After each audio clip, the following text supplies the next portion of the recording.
இப்போ நம்ம பார்க்குறது சாம்சங் சிங்கிள் டோர் ஃப்ரிட்ஜுங்க. அதில் வந்து கூலிங் கம்ப்ளைண்ட் கஸ்டமர் கூலிங் பண்ணலனாங்க. கஸ்டமர் ப்ளேஸ் போயிருக்கோம். டோர் வந்து பார்த்தா லைட் எரியுதுங்க. ஸோ பவர் ஃப்ரிட்ஜுக்குள்ளே வருதுங்கிறத கன்ஃபார்ம் பண்ணியாச்சு. ரைட் சைடில் இருக்கிறது தெர்மோஸ்டாட்டுங்க. தெர்மோஸ்டாட் ஒர்க் ஆகலனாலும் கம்ப்ரஸர் ஓடாது, அதனால் கூலிங் வராது. சைடில் கம்ப்ரஸர் சைடில் இருக்கிறது பிடிசி ரிலேங்க.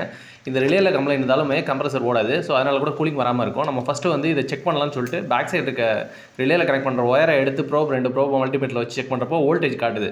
ஸோ அப்படிங்கிறப்ப தெர்மோஸ்டாட்லேருந்து அவுட்புட் கரெக்டாக வருது, வோல்டேஜ் கரெக்டாக காட்டுது. ரிலே எடுத்து செக் பண்ணுறேன். ரிலே வந்து மல்டிமீட்டரில் ஓம்ஸில் போட்டு செக் பண்ணுறப்ப பிடிசியில் வேல்யூ காட்டல, பிடிசி ஃபெயிலியருங்கிறது தெரியுது. அடுத்து OLP செக் பண்ணி பார்க்குறேன், OLPயில் வேல்யூ காட்டுது.